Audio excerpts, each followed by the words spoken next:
All right, let me not be riding the struggle bus. What's up, everyone? It's Wednesday. It's hot. It's rainy.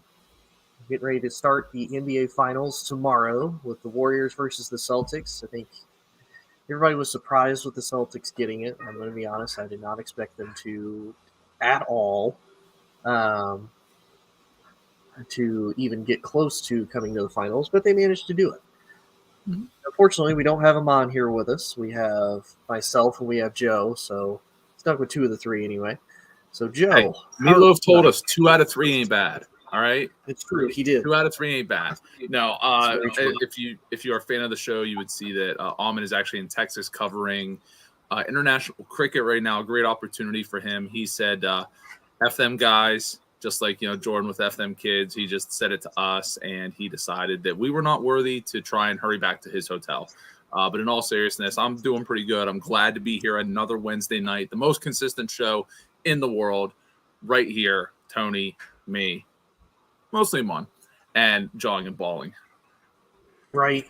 Yeah, mostly Amon. See, for a while there, it was like a rarity for me to get on the show. Now Amon's like, I'm going to take a sabbatical. It'll be fine. All right. So, there's been a little bit in the NFL that's happened. Not a whole lot because, I mean, it's still the off season. We've seen, a little bit of some signings. We saw Akeem Hicks go to the Tampa Bay Buccaneers. So, where will Ndamukong Suh potentially go? We'll find out eventually. But obviously, one thing that we heard at the beginning of the offseason is San Francisco wants to move on from Jimmy G before training camp. Now, we saw it mainly after the Super Bowl. Once everything kind of took place, San Francisco was heavily pushing.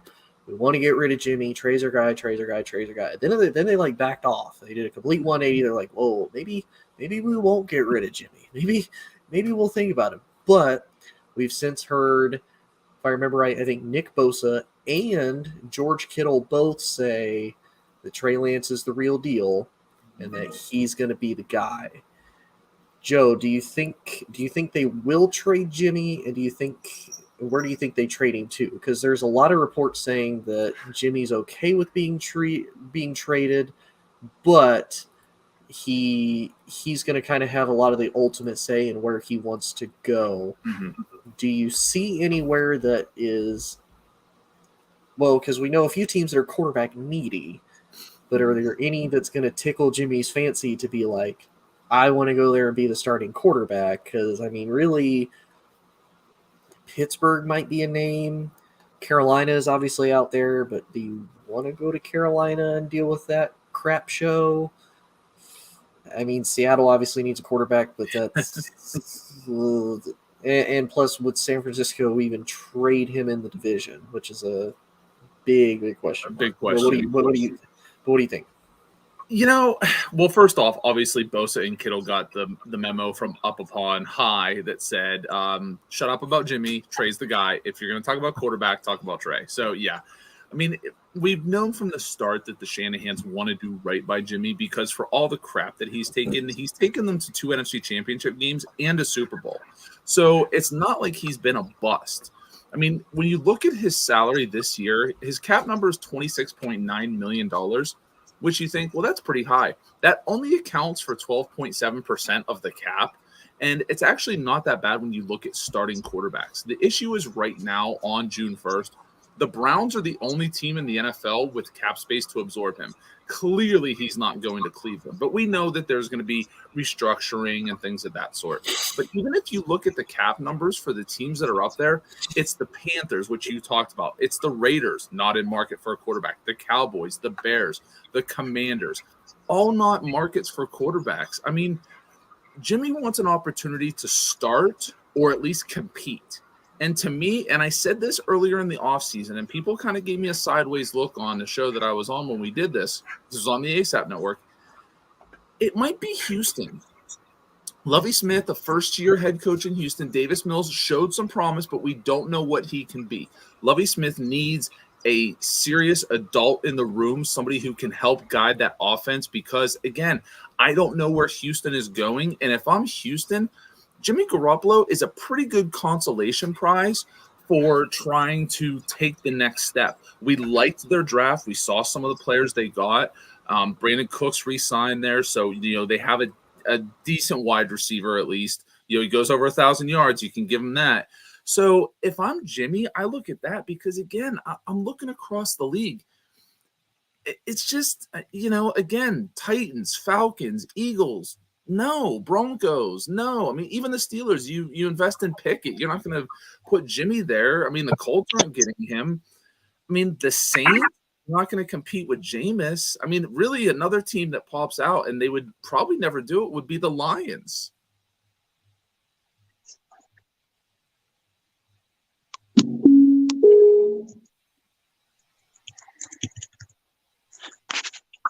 You okay there, sir?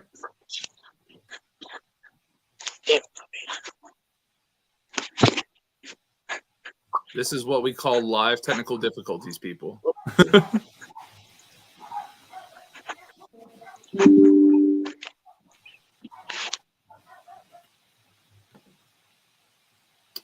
Well, I'll continue while Tony's fixing his technical difficulty. So if you can see me, thank you very much. You can hit it up in the comments. But again, I just – there's not many places for Jimmy Garoppolo to go and be a plug-and-play starter.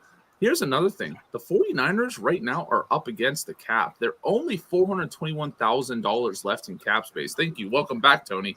So, again, I just think that there's not many teams that are going to look to – again, like the Giants, no, they want to see what they have in Daniel Jones. The Saints, they're not going to go in Jameis. The Detroit Lions, maybe, if you think he's that much of an improvement over Goff, but Goff's cap number is so huge, you're not going to pay that much for two quarterbacks. Yeah, and you brought up a name that I know we've talked about it before, but again, I could still kind of see it, especially with their whole unsettledness with their quarterback that they just traded for. I could honestly see Cleveland. And I say that because if I'm Cleveland, I don't know if they're necessarily in that we need to win absolutely right now, mode. But they said, we're going to go all in on Deshaun. We're going to trade for him. We want our franchise guy. But now they don't know how long they're going to have him. Are they going to have Deshaun, at all next year? Are they only going to have him for a few games of the year? Or could he potentially be suspended indefinitely? Because we've seen a lot of these very specific, very detailed, crazy charges come out here lately from some of the accusers to Deshaun. And so, you never know. He may not play at all. And if you're Cleveland, your options are Jacoby Brissett, who isn't bad, but Jacoby's not gonna. You're not gonna get a lot of wins with Jacoby. You're gonna be. It's not gonna be 12-5. It's not gonna be a 12-5 season. No, you're probably looking at about a 9-8, 8-9, very 500-ish type season if you go with Jacoby, which is sad because Jacoby had a lot of potential. You can't really go to Baker because as much as I think Baker should. Again, rebrand himself, reassert himself as like, hey, I'm still a starting caliber quarterback. All of you are a bunch of idiots for not wanting to take a chance on me, even though I'm, he's one of the dudes you either love him or you hate him. There's really no in between with Baker. You either love him or you hate him. And if he was to take the Browns, because again, I think Shannon Sharp brought it up before, if you have Baker Mayfield, and by, we'll say, week 9, week 8, he's got 20 touchdowns, he's got 2,500 passing yards, and he's got 4 interceptions. And say you have the opportunity to get Deshaun back, do you put Deshaun in there, or do you still ride with Baker? Yeah. And with Jimmy, I mean, I feel like they would still be in contention. Again, their wide receiver room is a little questionable, because they have Amari Cooper, who's a solid route runner, but Amari's only good when Amari wants to be good. Because, again, we saw with Dallas, he was only good at home games, and he was garbage at away games, and he had better wide receiver talent with him. They didn't re-sign Landry. Landry's now with New Orleans. Odell said he would be open to coming back to Cleveland now that Baker's not there, or now that Baker's not the starting quarterback anyway. But Yeah. if he's going to be the starting quarterback, Odell's definitely not coming back. So they have Amari Cooper. They have Donovan Peoples-Jones, who I watched him at Michigan. He wasn't bad. I watched him last year. He was pretty decent. But I don't think he's going to be your true number 2. So really for Jimmy, I mean, I feel like Jimmy has been able to make it work with a lot less. And if I'm Cleveland, I don't know if I wouldn't say, hey, we've only got Jimmy for one more year. Hell, we may not even have Deshaun for this year. Why not at least put ourselves in a decent position to maybe we go somewhere, maybe we win, cool. If not, we at least stayed competitive. We've at least still showed that we're an attractive market, and we could still potentially do something.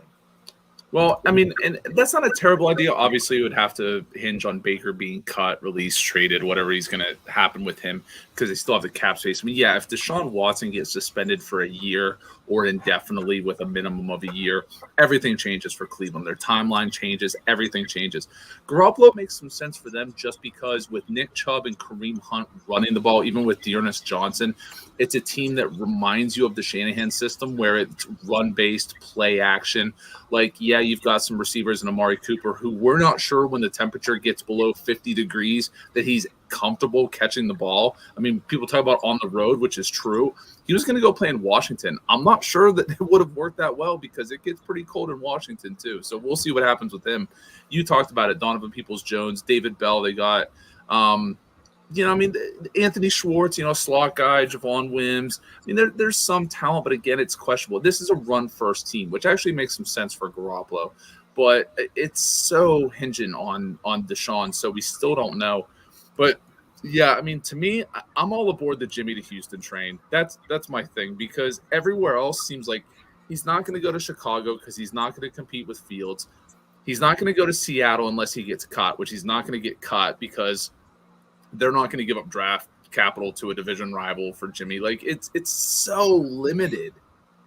Yeah, and well, actually, now that I think about it, there might be another team that could maybe be in the running, and that might be Atlanta. Because think about it, you have Mariota, who once they traded away Matt Ryan, Mariota's about the best offer you can get as far as free agent quarterbacks that are left. It's like free agent, yeah. You got slim pickings. You could trade for a quarterback. You lost out on the Deshaun series, but then after that again, how many quarterbacks are available for trade that you're like, okay, let's give up potentially a lot to go get him. Now I do like the kid out of Cincinnati that they drafted, but again, if you trade for Jimmy, he's at least got a receiver in London. He has Kyle Pitts. Again, Atlanta already knows they're going to be they're in a rebuilding transition. So, give yourself an opportunity. Maybe Ritter's the guy. Maybe he's not. Maybe you're just like, we just want to see, we want to give ourselves a better chance. We don't want to be, an 0-17 type team. We just want to be able to do something other than be a laughing stock. So I could see Atlanta. I could also see Houston. However, I like Davis Mills and the fact that he was the second best rookie quarterback statistically, other than wins, out of all the rookie quarterbacks last year, with the exception of Mac Jones. Like, he was only second behind Mac, and that's with a garbage Texans roster. So, and Damien, I see that Cam is available. As a Patriots fan, I actually like the Cam Newton experiment. He's not healthy. He's not a pure passer. He's not the player. He's not Superman anymore. He's just not. And right now, Marcus Mariota gives you more things that you can do in your offense than Cam Newton can. And I like Cam Newton as a player. I do. Yeah, I like Cam. It's one of those. Cam didn't really wow me last year with the Panthers when he came back. I don't see him really wowing me with Atlanta. I think that shoulder injury is a lot worse than what we thought, and it's continued to show because he wasn't really effective at throwing the ball last year, and he wasn't really. He was fantastic at throwing the ball with New England, before he got COVID, for whatever reason, that those last few weeks, right up until he got COVID, Cam was looking like, oh, hey, the Panthers made a mistake. Like, go watch that Seattle game. It was the game of the year. Go watch that Seattle game. No joke. And he was fantastic. So it's a shame that he's kind of just gone downhill. But again, that's just it's age, and it just happens, unfortunately, with Cam. And I think Cam is to the point now. He's still a big body. He could still move. Damn it, Mike. I wouldn't call Cap either. Again, No, Cap not now. Out of the league. He's your third. Yeah, out of the league 6 years. I mean, to me, I would stick with Mariota. Mariota's a better passer of the ball. He was better at throwing the ball at Oregon than Cap is. So it's like I have basically a better upgrade of Mariota than if I was to keep Cap. We'll stick in the NFC West though, so we'll move on. So obviously Aaron Donald has talked about he's perfectly content with retiring from football as a whole if he doesn't get a new contract. Because I mean, think about it. He's done everything. Yeah, that's true. I don't know. I haven't looked at that stat. I feel like honestly they'd be hand in hand with who's better at not turning the ball over. I'd probably say Cap if I remember right. I don't think his interceptions and fumbles are as bad, but they got to be close. But obviously Aaron keeps flirting with retirement, and the Rams have really managed to make it work as far as who needs draft picks. We don't know how they're going to turn out. We're going to go get players that we know work and have worked before, and we're going to sign them to lucrative deals. Is this sustainable for the long run, or do you think this is one of those the Rams are going to try to do this for 3 or 4 years, and then we'll readdress this in 2025, 2026 as to whether or not the Rams are this old nursing home like the Los Angeles Lakers, or are they still a competitive just old team? Okay. It's a two-parter. We miss you too. It's a two-parter. Number one, the Aaron Donald situation. This is a guy who signed for 2 more years with cap numbers of $23.5 million and $26.25 million. He is one of the highest-paid defensive players in football on the defending Super Bowl champions. Like Mike said, he is not. He has nothing left to prove. Like, he's the guy that, I don't need to read you stats. I don't need to tell you all the things Batman did. He's Batman, okay? It's fine. Aaron Donald, he's Aaron Donald. It's fine. But he's giving me some Madonna vibes. I feel like this is mid-'80s Madonna when she's singing Material Girl, because right now all Aaron Donald is saying, listen, I just want to live my life. I'm perfectly happy. But if you want to throw a bunch of money at me, I'll be even more happy for you, sweetheart. And that's all Aaron Donald is doing. He wants quarterback money. He wants 35, 40, $45 million. Now, you could argue in the salary cap getting ready to expand here in the next couple of years with the influx of money from the TV rights deal, and DirecTV is going to come up and make $100 billion and all this other stuff. Okay, there are going to be players who are worth it. But remember, contracts are not about what you did. They're about what you can do. Aaron Donald, for all of his talent, is 31 years old going into the season. Do I think he's going to be bad? No, I don't think he's going to be bad. Pretends to know who Madonna is. Jeez, oh man. It's a great song, by the way. It's a great song.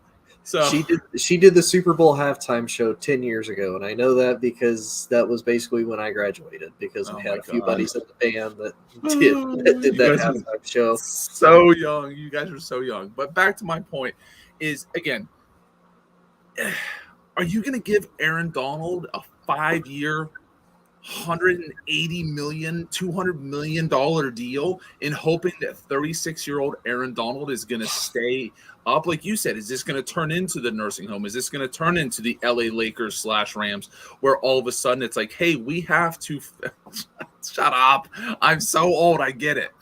But is it going to turn into a situation where they're just going to have to start cutting guys and literally using minimum? I mean, Freddie on the morning show talked this morning about the Rams going back to the Super Bowl. Does he even know who the left tackle is? Andrew Whitworth was playing some of his best ball at 40 years old. You don't even have a left tackle because you can't afford to go out and get one. When a team like Cincinnati has cap space because they have a rookie quarterback and a rookie wide receiver, they can put pieces around. The Rams, if they get one injury, and we saw they brought back Eric Weddle from retirement, literally the retirement home, because they had no other options. So again, will he stay? Will he go? He's not going to another team. He's going to be with the Rams. Mm-hmm. But I'm not going to be shocked if he never shows up to a training camp again. If they basically just say, we're going to give you a bunch of money, we're going to give you the Brett Favre treatment, don't show up to training camp, you're going to come in healthy, you're going to come in ready, and this is what we have to deal with. But this is where it gets dangerous. Jalen Ramsey will not like this. He is that type of dude. If Aaron Donald don't have to be here, why do I got to be here? Mm-hmm. Oh yeah, and you got to think most of the veterans are going to be like that. Matt Stafford's probably going to be like that too. Matt Stafford probably comes in there limping half the time, because of all the years, and that's too damn bad, Mike. You keep digging. I'm going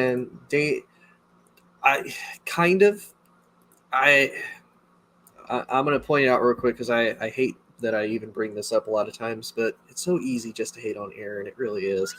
If Damian wouldn't have brought him up, you get a nickel. But right, I know. So you don't get the nickel. Aaron, everybody always talks about it. What is the most important position on a football team? You have to have a good quarterback. Mm-hmm. You have to have a good quarterback, and you have to build around that. Obviously, we saw the Rams. They thought they had it in Jared Goff. They kept him for 4 years. They even re-signed him to a big deal. Then they realized, not the guy, time to go. Mm-hmm.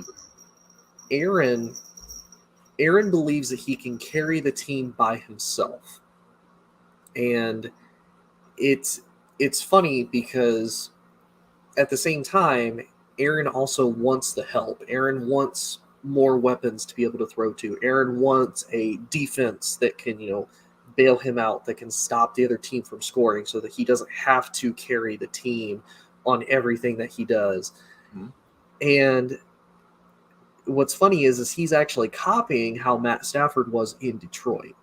Matt knew that Detroit was never going to be able to bring in the talent, bring in the coaching. They were never going to be able to put it together enough while Matt was there to be able to get him to the promised land or even be able to be competitive. Aaron, on the other hand, doesn't have that luxury. He inherited an extremely, extremely efficient organization that had Brett Favre for literally 16 plus years, built the team around Favre.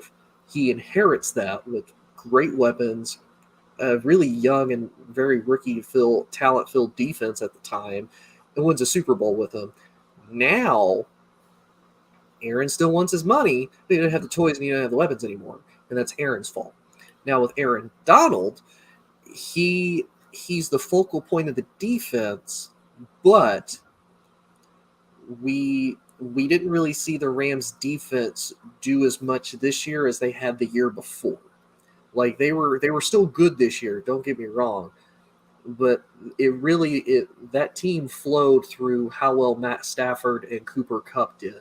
There's a reason why they were lighting up scoreboards. There's a reason why Cooper Kupp was in contention for winning the MVP this year, was because of the offense, not because of the defense. I do agree. I don't think Aaron has anything more to prove as far as, he's been pretty much to the Pro Bowl. He's been an All-Pro every single year. He got his ring. Defensive Player of the Year multiple times, yeah.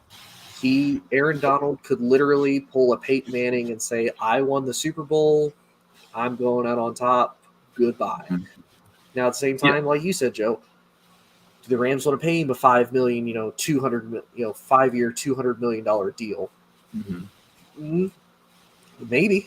I mean, he's one of the few athletes, and especially on defense, one of the few athletes that I feel, when you look at what he does, he invests so much into his body. Oh yeah.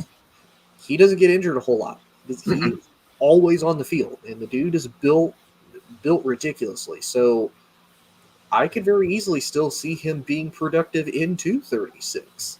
So if I'm the Rams, maybe take that chance. But like you said, you're hurting yourself, and just like Green Bay is going to find out, you're hurting yourself because yes, you want to maximize these guys' paychecks because he's a once in a generational type player that you're not going to get very often. But again, you're going to pay for that. And you're right, Damien. He hasn't gotten an MVP, but the last non-quarterback to get the MVP was Adrian Peterson in 2012, and the dude had to rush for almost 2,100 yards to get that. I was going to say, there's only been 2 defensive players who have ever won the MVP. I believe it was Lawrence Taylor, and I think Alan Page was the other one. Like, it doesn't happen. Yeah. And I feel like even literally Aaron Donald, unless Aaron was to have like 50 sacks this coming season, he's probably still not going to win MVP. 50 sacks. I mean, think about it. Other than that, how does he get MVP? Okay, we'll be more realistic. 27 sacks, like 6 interceptions, and like all 6 of them returned for touchdowns or something. He would basically need like a JJ Watt season. Like it's like 19 and a half, 20 and a half sacks, 4 interceptions, 2 return for touchdowns, a fumble recovery or 2 for touchdowns, and probably even offense where he catches a touchdown. Like it's literally going to require that. And even then it's going to have to be a mix of like how everybody else came back to the pack. It's so hard for defensive players to win MVPs. Like I said, there's only been 2 in the history of the NFL, in the modern NFL. It's so hard. But again, the Rams are playing a dangerous game with this because we already have a head coach who kind of joked about retiring after the Super Bowl. We have your best defensive player, arguably your best player, talking about retiring if he doesn't get a rich, nice new contract. I mean, it's nuts. And don't forget, this is not the NBA where players get bought out in the middle of the season. They have, where you can go get the veterans and bring them in and they're cheaper and all that. That does happen in the NFL. We saw Von Miller get traded really cheap and all that, but they still had to absorb his contract, or at least some of it. Denver took some, obviously, and all that. Like, you're really going to have to go around with guys. Like, listen to some of their defense. Leonard Floyd on the end, Bobby Wagner in the middle, and the linebacker now, not young. Greg Gaines at nose tackle, A'Shawn Robinson at the other DN. Like, it's again, we've seen it. We've seen it last year. One injury makes a difference. And if Aaron Donald takes up that money, I don't care how much the cap rises. $40 million. I mean, we're talking about people like Kirk Cousins in the most important position of quarterback getting $38, $40 million, and we're saying don't pay him. You're going to pay that to a lineman? I mean, again, Aaron Donald's incredible. Can he affect the games the same way as a quarterback does? I'm not so sure. Yeah. All right, so we'll move into the college world a little bit. So, our man, the myth, the legend himself, down in Tuscaloosa, Alabama. Nick Saban woke up one day and he chose violence. He decided to go against Jimbo Fisher and say that Texas A&M bought all of their talent for this recruiting class, even though Alabama has the number 2 recruiting class this year. So it's not like Nick got, like the Bret Hart Montreal screw job, and he's now like 50th in recruiting. Nick, you're number 2. Calm down. And obviously, that kind of stirred the pot with Jimbo Fisher. And then he also said, you know what, Deion, I'm gonna come for you too. Deion ain't even do anything. Deion's just there. And he said, you know what, Deion, no, you're paying for people too. You paid that kid $1 million. Deion's like, I ain't even making $1 million from Jackson State. Calm down, sir. So now Nick Saban says, I didn't say anybody said anything wrong. No, Nick, you did. Everybody else said, no, Nick, you've been doing this for years. You're just salty that now other people have more money to do it. That's what you're mad about. Joe, why do you think Nick now has decided that he's going to backtrack on what he said? Like, no, that y'all took this way out of context. That's not what I meant by good old Roll Tide, Alabama. Because he knows he can't win. There is nothing that Nick Saban can say from this point forward. It doesn't matter if he's right. It doesn't matter if he's got receipts. It doesn't matter if he's got Jimbo Fisher on tape saying we bought every single player and we're going to stick it to Alabama this year. It won't matter. Nick's comments were out of line. They were out of line for multiple reasons. And number one was Nick made them at a fundraiser to raise money for athletics. Like, what do you think all of this is about? It's money for athletics. It's just the difference whether the University of Alabama, a booster of Alabama, or anything else outside, whether it is a shoe company, a pizza place, a tech company, anybody is paying these kids. Nick knows this is a losing battle. So he walks back and he says, hey, listen, I didn't mean anything bad by it. We're good. And the other reason is he knows, and I brought this up the last time we talked about it, this is going to be used against him. Every person recruiting, whether it's Jimbo Fisher, whether it's Kirby Smart, whether it's whoever, they're going to use this. They're going to use his words against him when they're going for the same recruits. And they're going to say, listen, you know what Coach Saban thinks of you. You know what Coach Saban thinks of the process. Come with us. We're going to get you as much as possible. He thinks that us paying you is a bad thing. Why is that bad? Why don't you go ask him why it's bad? So, again, he's in a no-win. Here's the thing. These are literally the 1% of first world problems. You are the most recognizable coach in college football, maybe now college football history to some people. Yep. You have the number 2 recruiting class. This isn't the first time they've lost the recruiting battle. There's been other. I mean, Ohio State's beat them one time. USC, I'm sure, has beat them. Georgia, Florida. Like, who cares? We don't know what these kids are going to be. So for him to be so butthurt about this is comical because this isn't trying to go. This isn't like a Michael Jordan, like trying to find a slight, like, oh, you slept with my sister. Dude, you don't even have a sister. What are you talking about? Like, this is none of that. This is like, he's bored someday and he's like, you know what I'm going to do? I'm just going to light the world on fire. Like, it has to be that because nothing else makes sense. Yeah. And for those of you that don't know, because Mike asked what Nick said, and then Nick is love, Nick is life. Yeah. Nick basically said that because Alabama was number 2 in recruiting right behind Texas A&M, that Jimbo Fisher and Texas A&M bought all of the recruits that have come there. Yes, Mike, that is true. You can sleep with your sister. That is not true. However, you can't sleep back to back because you don't turn your back on family. So, Vin Diesel. Anyway, sorry, Don Toretto. Like you said, Joe, the fact that now he's backtracking. No. I didn't mean any of that. Yes, you did, Nick. You know what you said. At least Dabo Swinney came out and said, I don't like this. This is going to ruin college football. I don't like it. And that's what he left it at. He said, I don't like it. It's going to ruin college football. Not a fan. And, really, what the hell is that? Now, hold up. Before you get back, make sure you also clarify that Dabo Swinney said the minute we start paying players is the minute I retire. So I welcome the moving van that is backing up to Dabo Swinney's house right now, kicking him off the University of Clemson's property. Right. So, yeah, I don't understand why. I get why some of these college coaches don't like it because now if you're one of these Power 5 conference schools, you can't compete anymore. Now it's, yeah, I can win a national championship, but I'd rather go get money. Like, exactly. It's either clock or I just hear something like ticking and moving, and I'm like, I don't know what the hell this is. Like, my cat tower's just ticking. I put it together. Should not be ticking. The hell. Anyway, before, I need to quit getting distracted.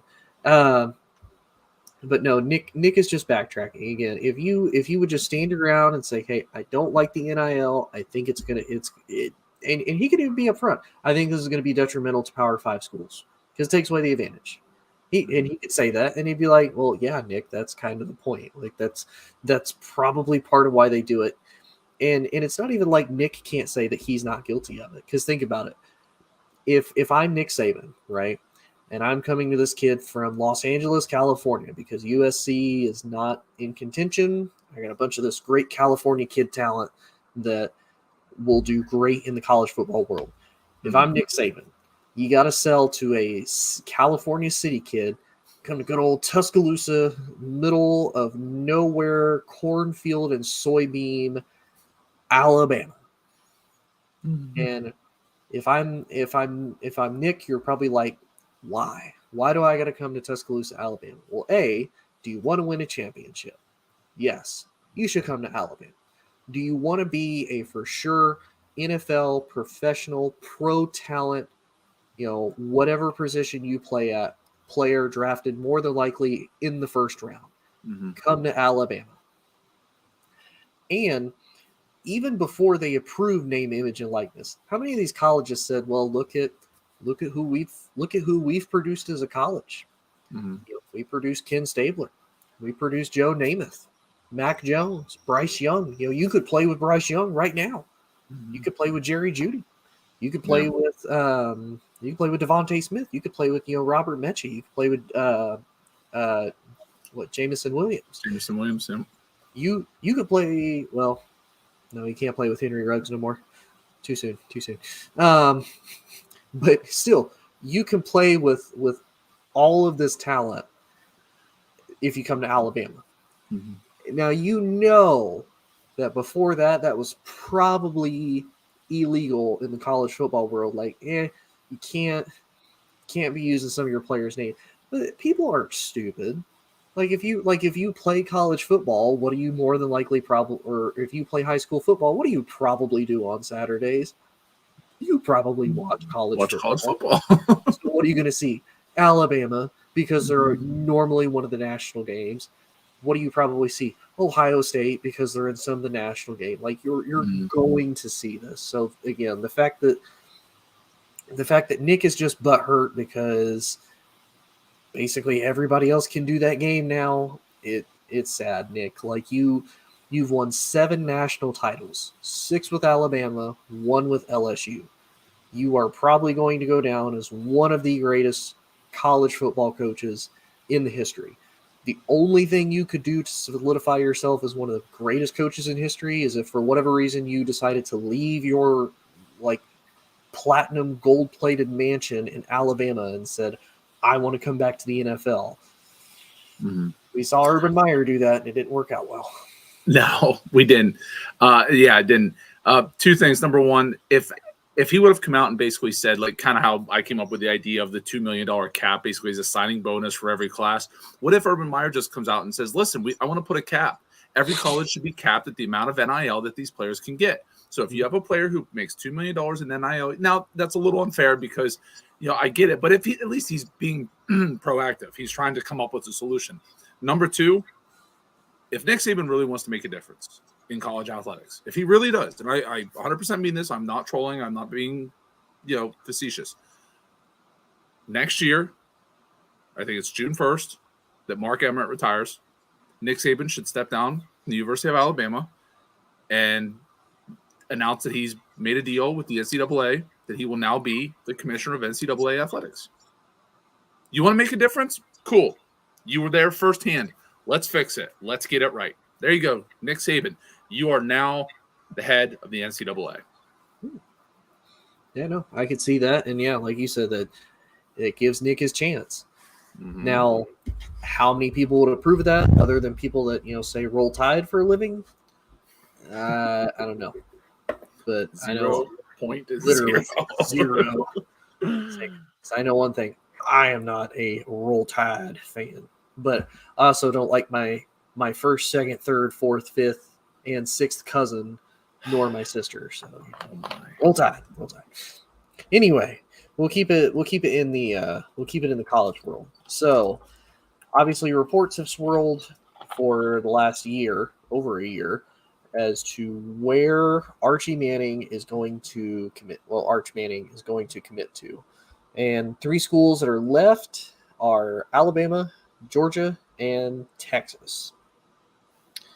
If you were his agent, Joe, where would you tell Archie to sign? Would you tell him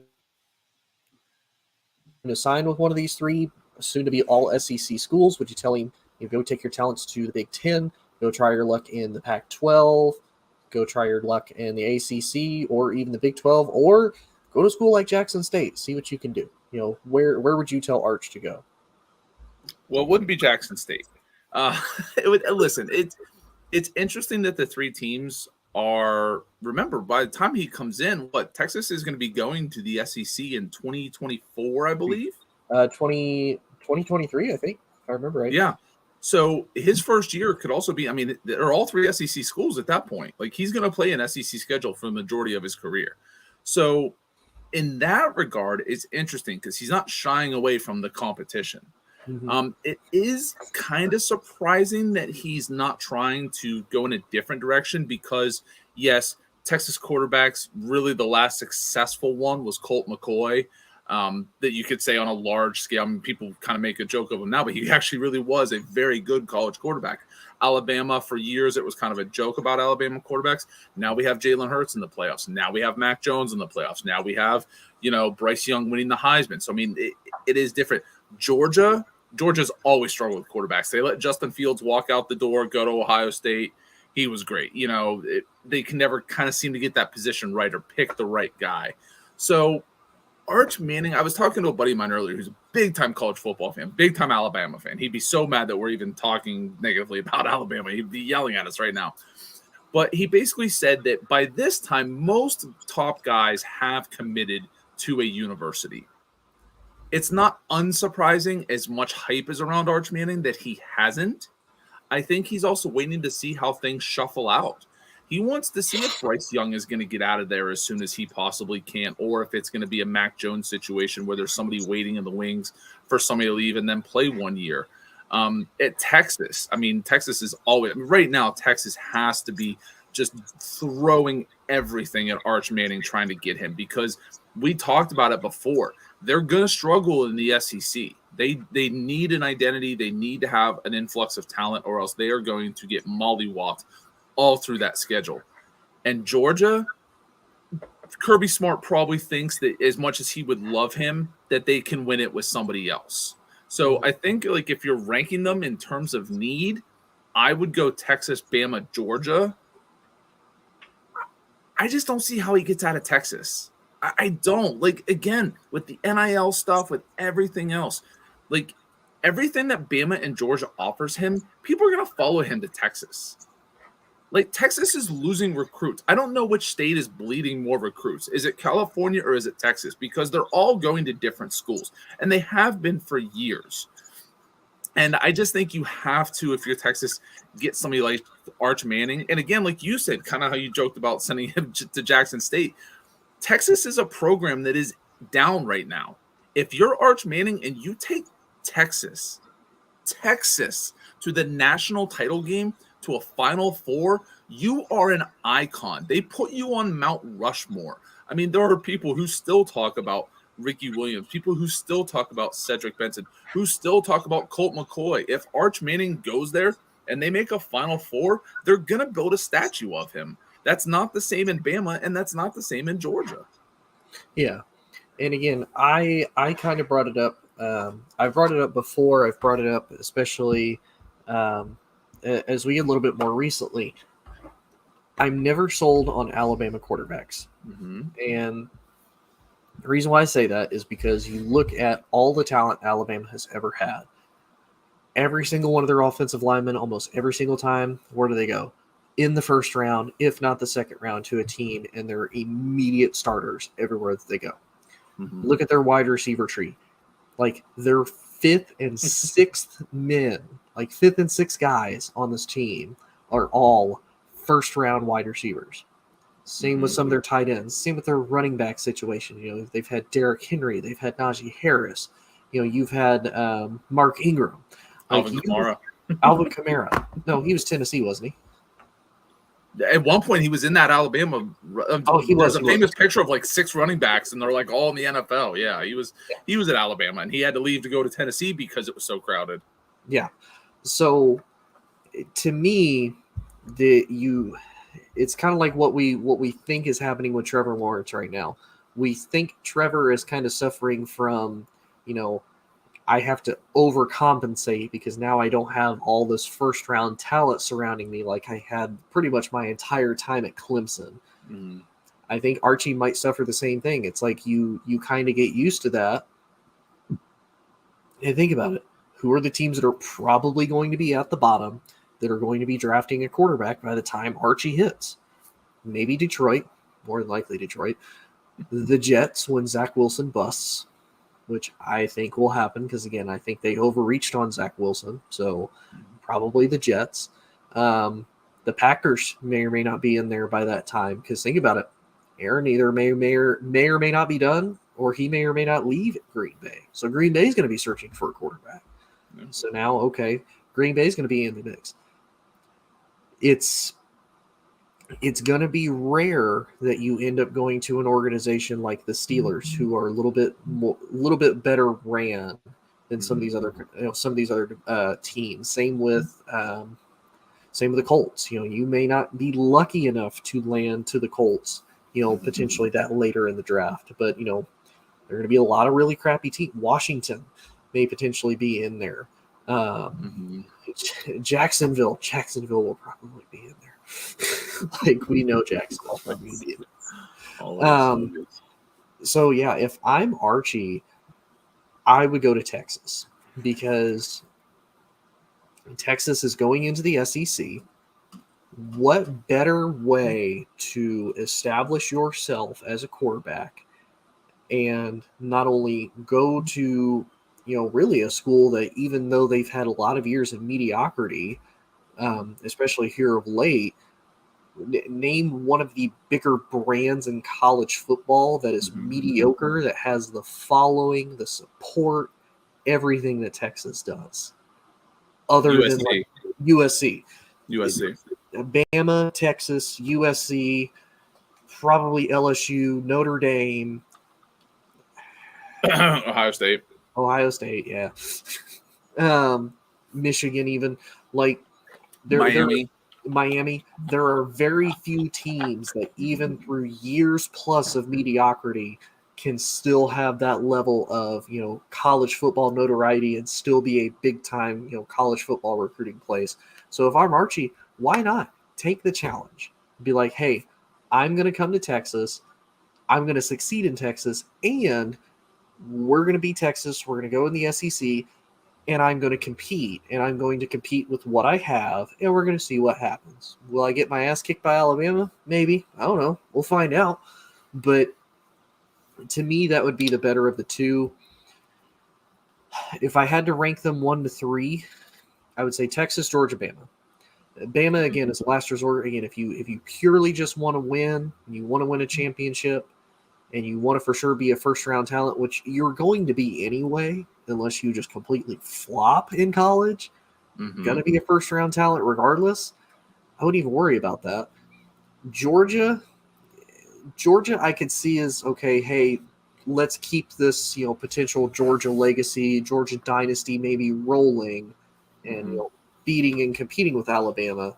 But again, I think Texas is the bigger struggle. It's more of a prove that you can overcome crappy situations.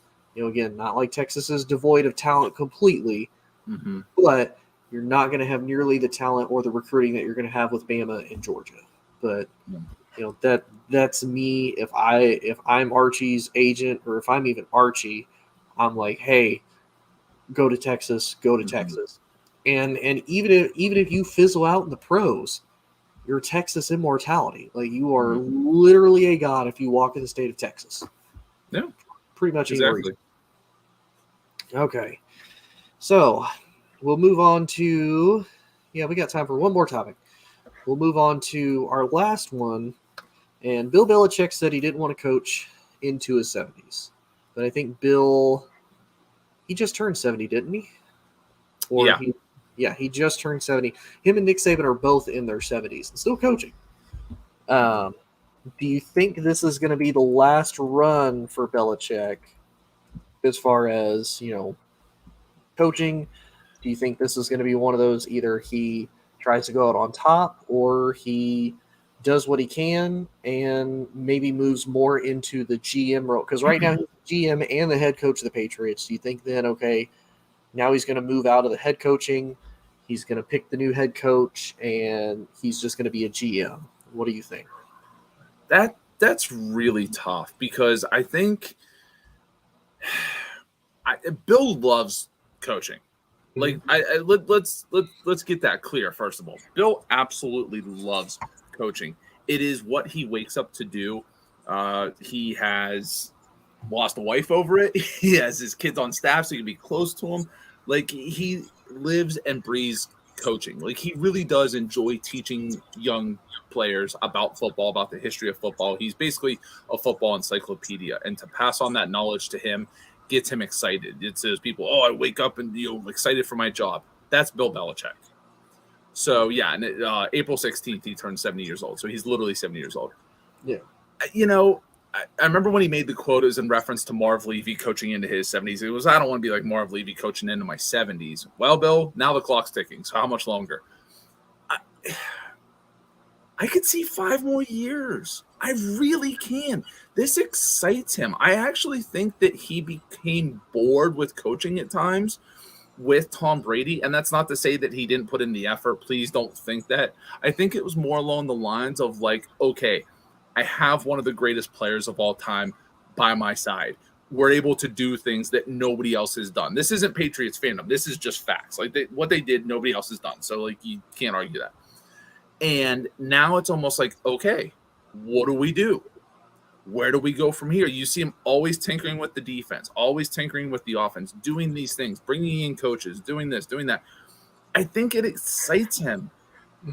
I would not be shocked if he made it to 75 as the head coach. And in all honesty, I'm not sure that he just wants to do a front office role. I don't think he can do a front office role. It's so hard when you have all that absolute power to then be told, okay, Bill, you're going to be the number one guy. You're going to make all the decisions, except on the football field. Because the first time whoever the head coach is goes against him, and it doesn't work out, Bill's going to say, well, only somebody told you. And it's like, well, no, you can't do that. Like, that's not fair. And it's another reason why, like, I'll bring up a coach / GM, Mike Holmgren. When he left Green Bay and went to Seattle, he got the power. He had the Belichick power. He did that. When he left, Mike Holmgren was done because nobody else was going to give him both, and he was not settling for one. Like, he was like, no, I'm either going to get it all or I get none. And they were like, well, you're going to get none because we're not giving you all. Like, Bill Belichick is basically grandfather claused into the NFL in what this is. Like, nobody else has this power aside from Jerry Jones, who still isn't the real head coach of the Cowboys. He just likes to pretend he is. I don't know. I mean, some of the stuff that happens, I think Jerry might be. Some of the stupid decisions, I'm like, I don't remember Mike ever doing something that stupid. Jerry might be the head coach. He's also the head cheerleader. He's also secretly the starting quarterback. We just don't know it yet. It's one of those. Bill kind of reminds me of kind of like Coach K. He's going to have one of those farewell tours. But again, kind of like Coach K. Coach K is keeping his office. Like, he's not moving. He's just, I'm going to be, I'm going to be an advisor now. And like you said, Bill Belichick likes coaching too much, and he's at least had sustained success. Now, the question, though, he basically got his freebie year with Cam. They went 7-9. Cam got COVID. It was kind of one of those, okay, first year post Brady. We probably expected this. No big deal. We're going to draft a guy because Cam is not the dude. Oh, crap. Mac Jones fell in our lap. Mac Jones is probably going to be the guy for us. And again, out of all the Alabama quarterbacks, he could not have landed in a better situation. That literally the system, everything fits Mac Jones and his style to an absolute T.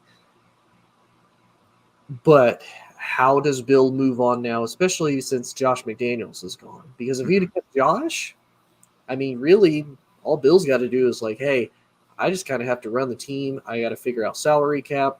Yeah, he'll kind of tweak the defense, but really, Josh runs his offense. Josh was the last person as well that actually held the official title of a coordinator on the Patriot staff, because now they don't technically have an offensive coordinator. I think it's or a Joe defensive coordinator. Yeah, they don't have a defensive coordinator, but for all intents and purposes, his son is primarily the big dog on campus as far as running the defense, which hilarious, by the way, because I don't like. he not only has a mullet, but he looks like that doctor that they called to the stand for the Johnny Depp trial. He's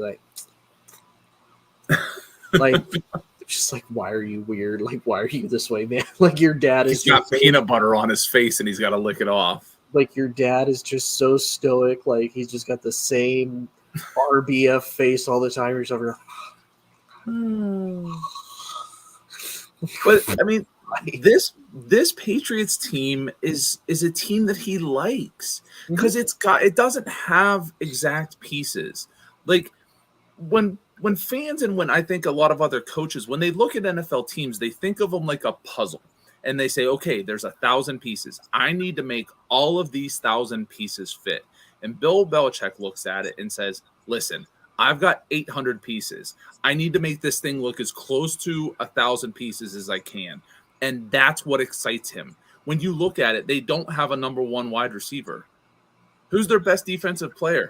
It might be Matthew Judon. It might be 33-year-old Devin McCourty who's flirting with retirement. Like, we don't know. And that's kind of what football is about. Like, as much as I'm a Patriots fan, and I am a diehard Patriots fan, they have spoiled being fans of teams forever. Because, again, the Rams won last year. Well, not the Patriots. You got to win 5 more. You got to win 6 Super Bowls. Like, no, that's not, we're going to win back-to-back, just like the Patriots. Well, that's really hard. It hasn't happened that often. Like, it is so weird. And that's kind of like even how you said it with the Belichick success. Like, he got the free year with Cam. Like, okay, but we do know that it's really hard to win titles, right? Like, even Brady and Belichick won 6 out of 20 years. I mean, that's a great percentage in NFL history. That's not a great percentage in life. 6 out of 20 is not the best. It's still only 30%. So, like, it's just about. Go ahead. Sorry not to cut you off. Think about it from a Tom Brady perspective. When he was in New England, he went 6-3. Like, you won basically 60% of your Super Bowls that you were in, and you lost 3 of them, 2 of them to the same team. But yeah, it's like you, and don't get me wrong, comparatively, that's still better than anybody else has ever done. Ever.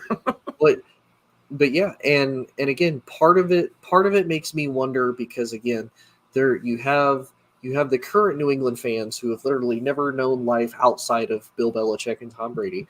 Yeah. And then you have old fogies like yourself who have been around since the dawn of time. Love you, Joe. That, you saw Bill Belichick in Cleveland, and then he goes to the Jets for like 1 second, and he gets traded to New England. We haven't seen Bill really struggle without having his guy, and he, like you said, he's managed to make it work. He's like, okay, I've got 800 pieces. I have 1,000 pieces. I'm only going to make 800 of them work because I don't need all 1,000, because that's what other people do, and they don't have the same success that I do. I make it work with 800, and that's all I freaking need. So, yeah, I do think Bill is going to come close to the end. I don't know when, because again, he's 70 years old. It does take a toll on him. I mean, we've seen Urban Meyer says it because, it takes effect on his health. I think that's just Urban Meyer's cop-out of, okay, I'm kind of done coaching here. I want to coach somewhere else. I'll take a break for a little bit, and then I'll come back, a.k.a. Florida to Ohio State, which a lot of Florida fans still salty about that, surprisingly enough. As they should be. You're right. So I think Bill will eventually. And if I'm Bill, no, you don't have an immediate say over how the team, you do and you don't have an entire say of how the team runs if you just step back and you become the general manager.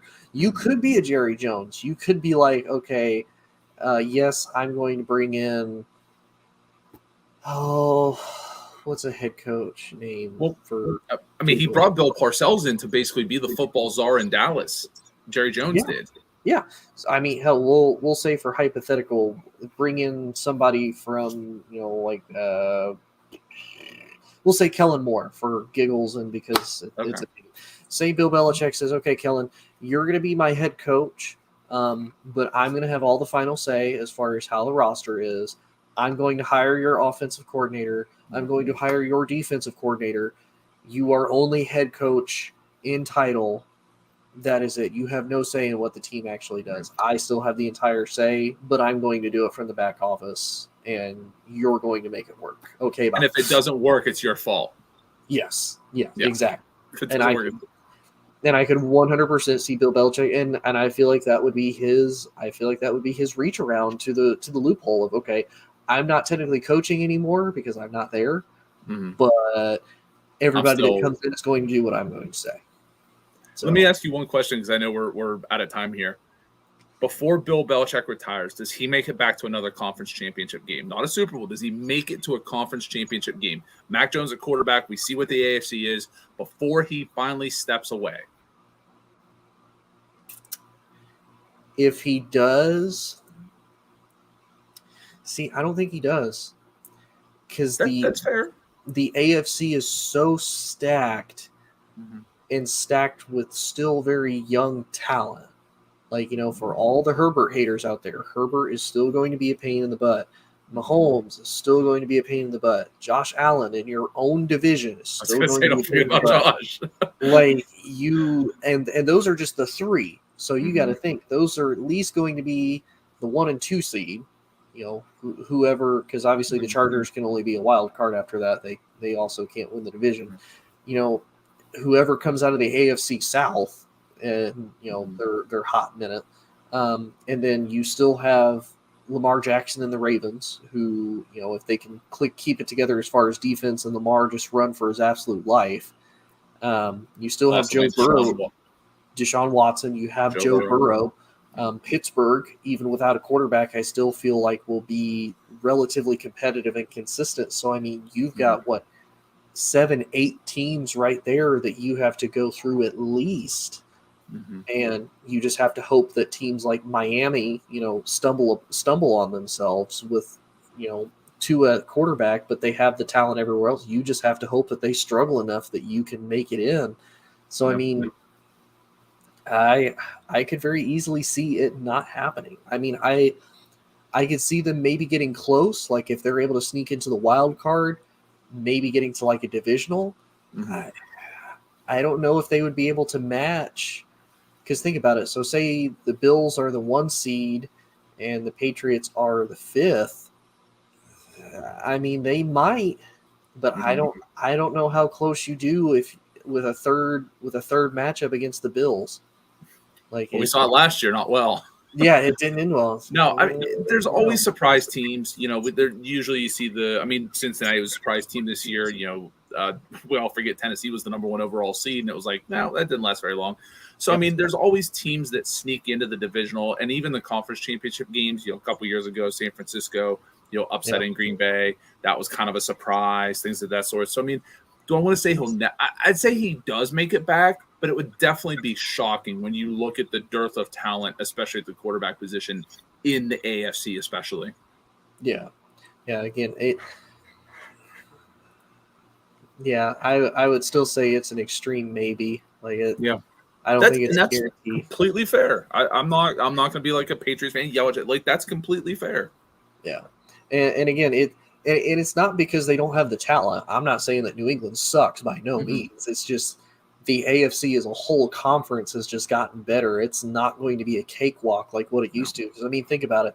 Who did you really have to worry about in the AFC for the longest time? You had to worry about Peyton Manning and the Colts, and you had to worry about Ben Roethlisberger and the Steelers. So you were for sure going to be one of the top 3 seeds at some point, and you didn't really have to worry about Kansas City. You didn't worry about Denver. You didn't have to worry about San Diego, and you didn't have to worry about Oakland. Like Baltimore was, hit and miss. Yeah. Baltimore. So it's like you didn't really have San Diego was good for a while. So I mean, let's not forget that Chargers team was number 1 seed when no one beat them. I mean, but I understand what you're saying. There was no they weren't going 7-8 deep like you look what the AFC should be this year and for the foreseeable future with the quarterbacks they have. Because none of these guys are over, I think, probably Russell Wilson's the oldest at 33, 34?